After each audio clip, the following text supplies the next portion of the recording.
Isa pong mapagpalang umaga sa atin lahat.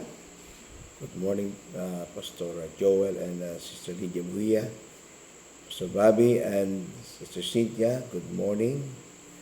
And then Pastor Nilo and Sister Maricel Plaza. Sa lahat po ng New Life Hong Kong Saints at lahat po ng mga taga-subaybay po natin sa ating pong devotion every morning.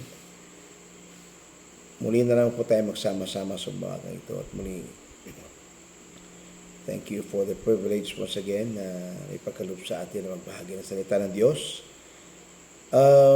Sumang ito ay nais ko magbahagi ng salita ng Panginoon na hango sa Mark chapter 8 verse 36 and 37. For what shall it profit a man if he shall gain the whole world and lose his own soul? Or what shall a man give in exchange for his soul? Lord, salamat po muli sa mga salita mo na basa po namin, Ama. Thank you for this day once again. And God, I pray for your divine guidance for us today, O Lord. May you anoint the tongue and heart of thy servant, God, and use him once again, Lord, to share your word. In Jesus' name, Amen. Sa lahat din po ng mga pastors natin na sumusubaybay din, lahat ng mga kapatiran, sama ka daw roon. Magandang umaga, gabi, tanghali, okay, wherever you are, sa mabahagi ka ng mundo. Tayo po ay namumuhay sa mundong ito na sinusukat ang halaga sa magitan ng kayamanan, ari-arian, popularidad, tagumpay, and people spend their lives pursuing things that will eventually pass away. Pansamantala lang lahat ng mga bagay sa mundo. Kaya nga ang Panginoon ay nagtatanong ng katanungan. Jesus asked a question that still echoes through the ages. What is the value of a soul? This morning, let me share to you the message entitled, The Infinite Value of a Soul. Ang sagot ay malinaw po sa kasulatan. One soul is worth everything because it is priceless to God. Wala pong katumbas na halaga ang ating pong kaluluwa. Napakahalaga po, mga kapatid, ng ating kaluluwa sa harapan ng Panginoon. Kaya ang katanungan ng Panginoon ay isa po sa dakilang katanungan na naitala sa Biblia. Ano ba ang pakinabang ng tao kung makamtan niya ang buong sanlibutan? Ang sanlibutan ito, ang mundo, the world, kasama na dyan yung mga nasa kalawakan, ang mga bituin, araw, buwan. Sabihin, lahat yan, pag sama-samahin mo yan, hindi mo pwedeng ipalit yan. Walang kulang pa yan sa halaga ng kaluluwa po natin.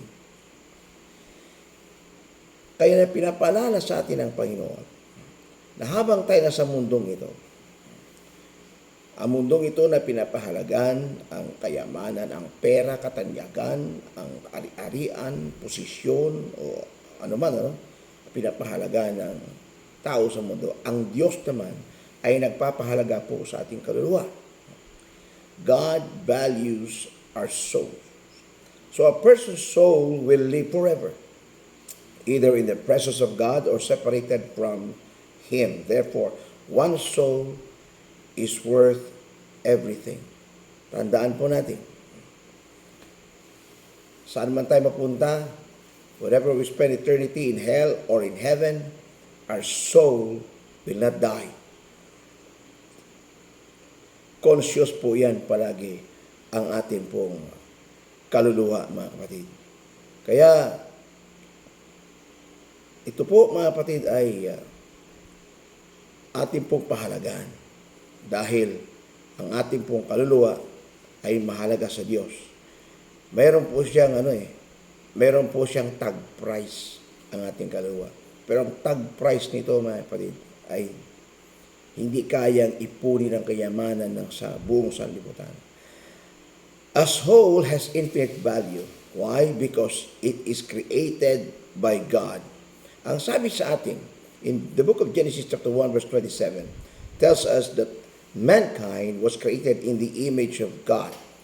Now every person bears God's image. You see, of all the things in this world that God created, everything was created by His words. Let there be light, so there was light. Let the waters divide. Lahat ng sinabi ng Panginoon, nangyari. At lahat ng yun sa magitan ng salita, except maliban na lang sa atin pong buhay, kaluluwa ng tao.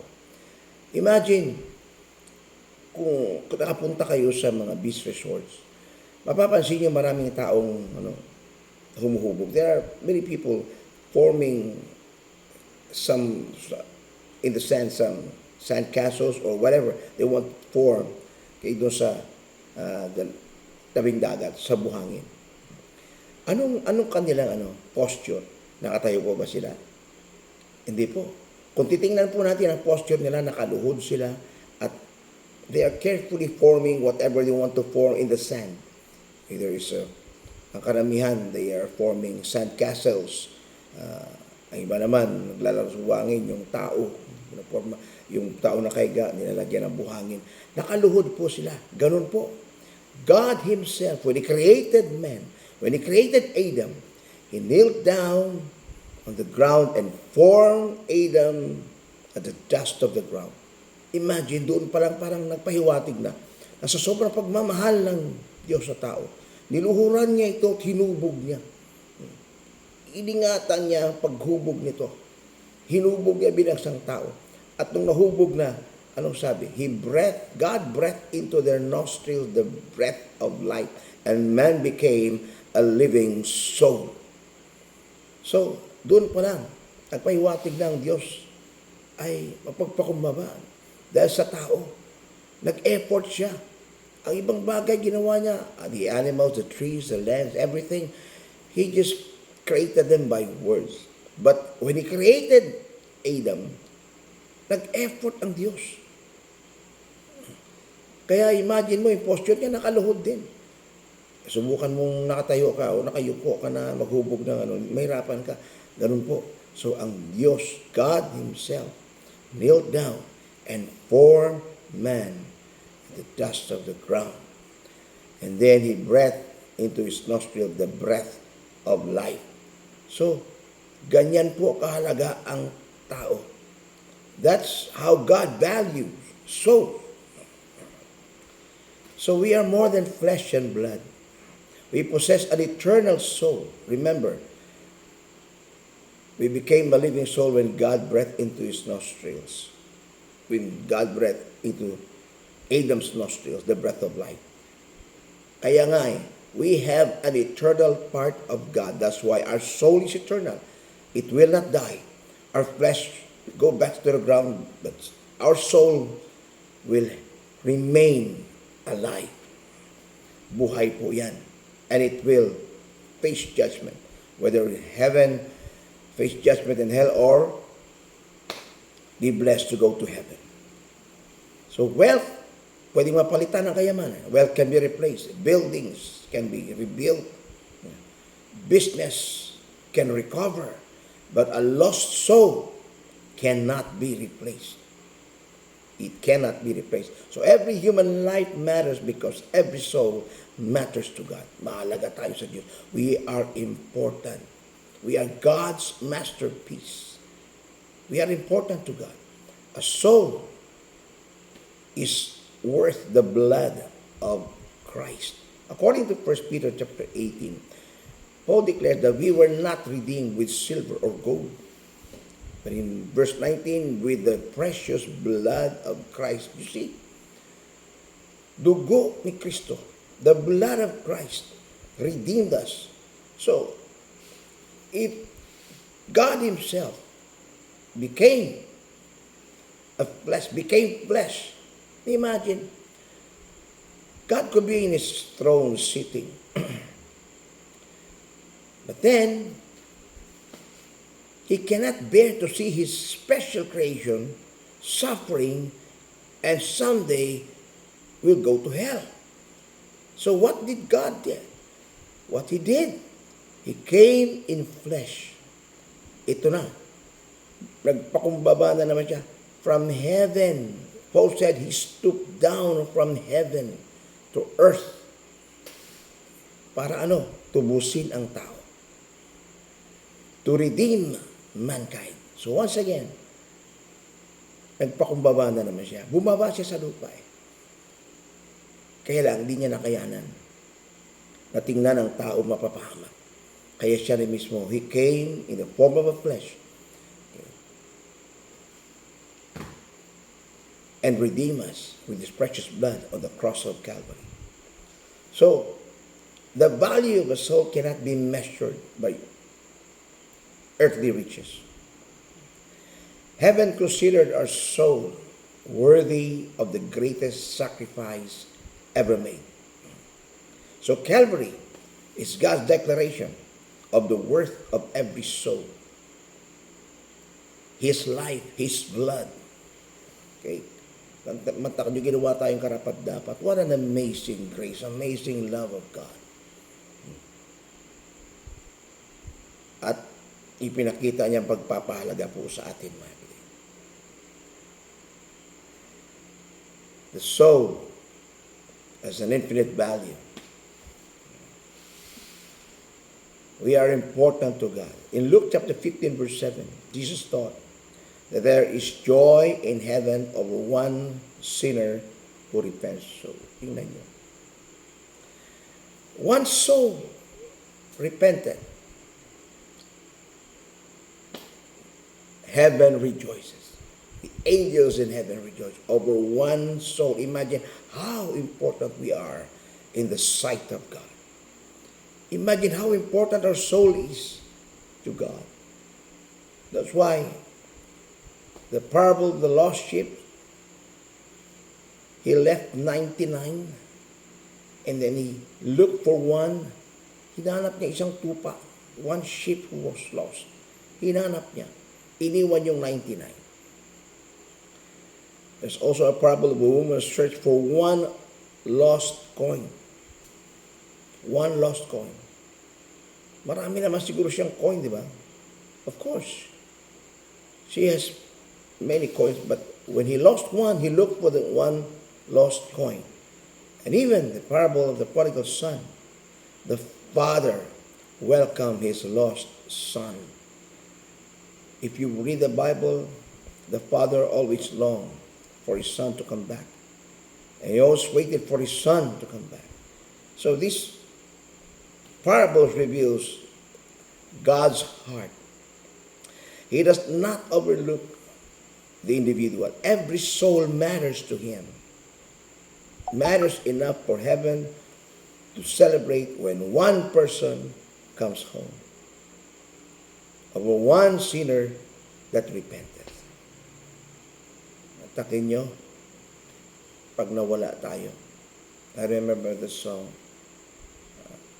Mula nang lumisan ka sa piling ko, ay hinahanap-hanap ko ang mga dalangin mo. Namimiss tayo ng Panginoon. Kaya mga kapatid, mahalaga po tayo sa Diyos. Huwag tayong lumayo sa Panginoon. Mamimiss niya tayo. Dahil mahal tayo ng ating Panginoon. Our soul is eternal. Now, Jesus taught in Matthew chapter 10, verse 28, that people should fear God, who has authority over both soul and body. May kapangyarihan laban sa ating pong kaluluwa at sa ating pong katawan. He is the power over our body and our soul. Kaya matakot po tayo. Pag nawala po tayo, we will be eternally damned in hell. Suffered in hell. Kaya pinapahalagan tayo ng Panginoon. Kaya bumaba siya sa lupa. Dahil alam niya magpawalang hanggan tayo magdusa sa impyerno. At ayaw ng Diyos, ganun tayo kamahal Ayaw niya, kaya naghanda siya ng langit para sa atin. Pupuntahan ng mga anak ng Diyos. So, lahat mga kapatid, everything we own in this world will remain behind when we die. Everything. Your house, your cars, your career, your possessions, and everything cannot accompany us into eternity. Wala tayong madadala sa langit. But our soul will live forever. Because eternity is forever. The salvation of one soul is of greater importance than temporary earthly gain. Napakahalaga. Because our soul matters to God. Our soul is valuable to God.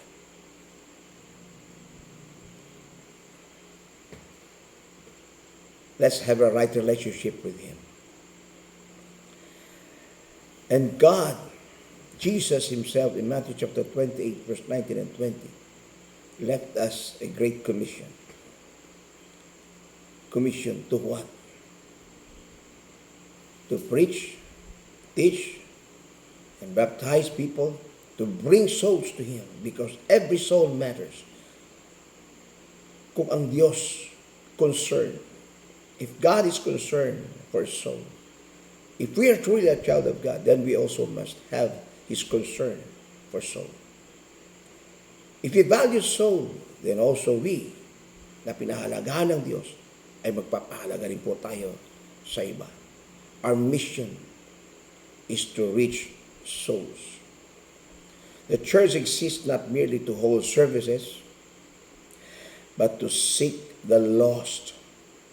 Hindi lang ginawa ang church for fellowship, for just to hold services, or any activities in the church. Hindi lang po, mga kapatid. Kundi, maghanap ng mga kaluluwa, magdala ng mga kaluluwa sa ating pong Panginoon. And every believer has been entrusted with the ministry of sharing the gospel, whether through preaching, teaching, serving, or giving, sharing, or personal witness. We participate in God's mission of bringing souls to Christ. Dapat makibahagi po tayo, mga kapatid. Dahil pinahalagahan din tayo ng Diyos, dapat magpahalaga rin po tayo sa iba, sa ibang kaluluwa. So, when even one person comes to faith, eternity is changed forever. Mababago po. Kapag ang isang kaluluwa ay lumapit sa Panginoon, nagkaroon ng panampalataya sa Panginoon, naglingkod sa Panginoon, ang kanyang eternity ay bababago. Na nung hindi pa siya nakilala sa Panginoon, eternity leads him to hell, eternity in hell. Pero nung nakilala niyang Panginoon, his faith will lead him, or her, will lead them to eternity in heaven. So, church, remember, we are valuable in the sight of God. Mahalaga po tayo sa mata ng Panginoon. Huwag nating ipagpalit. Let us not trade our soul to earthly riches, to our earthly ambition, na lahat ng mga yan ay maiwan din lang. Dapat, mga kapatid, ingatan natin. Huwag nating tularan si kapatid ni Jacob, si Esau, na ipinagpalit niya yung kanyang birthright. He traded his birthright sa isang mangkok lang na pagkain. So maraming Kristiyano ganun eh. They're trading their salvation, their soul, sa mga temporaryong kaligayahan, kayamanan. Ang iba sa kanila, hindi na nakontento, ipinagpapalit pa ang araw na paglilingkod sa Panginoon just to gain more money, more wealth. Ipinagpapalit nila. Huwag nating ipagpalit, mga kapatid, ang ating kaligtasan, ang ating kaluluwa. Remember, our soul is priceless. What shall a man profit if he gain the whole world? That means, kahit na ipunin mo ang kayamanan ng buong mundo, kahit ang halaga ng araw, ng buwan, ng bituin, hindi kayang bilhin ang ating pong kaluluwa. Dahil walang katumbas ang dugo ng Panginoon ng kanyang buhay na pampayad sa ating pong kaluluwa, sa ating kaligtasan. Kaya ingatan po natin, kung nagpahalaga ang Diyos sa ating kaluluwa, pahalagaan po natin ito, ang ating kaligtasan. Mga kapatid, pahalagaan din po natin ito. Dahil ang Diyos unang nagpakita ng pagpapahalaga. Dapat pahalagaan din natin ang mga pinapahalagahan niya sa atin. Mari magtanong ang mundo, gaano nakaraming pera mo sa bangko, gaano kalawak lupay mo, gaano nakaraming ari-arian mo. Diyan kasi sinusukat ng mundo ang tagumpay sa magitan na kung anumang nakamtan nila sa kanilang buhay. Pero ang Diyos, God measures eternity by souls. So ngayon, mga kapatid, let's ask ourselves, is my soul right with God? Am I living for temporary things or eternal things? Saan ba tayo nabubuhay? Sa mga pasamantalang bagay lang ba? Makamundong bagay? O makalangit na bagay? Sinong kaluluwa kaya ang matulungan nating maakay, madala sa ating Panginoon? Dahil ang isang kaluluwa, one soul is worth more than all the riches of this world because it is created by God. Remember, we are created by God in His own image. We are redeemed by Christ, destined for eternity, and deeply loved by the Father. Kaya walang katapat ang halaga ng ating pong kaluluwa. So may we never forget that if only one person were lost, Jesus still would have come to seek and save that one. Remember, He left the 99 ships behind and looked for that one ship who got lost. Therefore, let us value souls as God values them and dedicate our lives to winning people for His kingdom. If you have never been trusted Jesus Christ as your personal Savior, today is the day of salvation. Come to Him in repentance and faith. If you are already a believer, ask God to burden your heart for the lost. Baka nalibang ka na sa ibang bagay, nakalimutan mo na, wala ka ng kabigatan, nakalimutan mo na nautos ng Panginoon na tayo ay mag-akay ng kaluluwa, mangaral, magbagi ng kanyang salita at mag-akay ng kaluluwa. So nawa ay bigyan tayo ng Panginoon ng kanyang kabigatan. Kung nawawalan ka na, higit mo sa Panginoon, Lord, give me a burden for the lost. Let's pray for burden. And let's ask God to help us win souls for Him. And let's ask the Lord to use us to share His word. Because one soul is worth everything. I remember, sabi ni Ninoy Aquino, Filipino is worth dying for. But for Jesus Christ, soul is worth dying for. That's why He came in the flesh and died on the cross to redeem our soul. May the Lord bless us all. Maraming salamat. Back to you, Pastor Joel.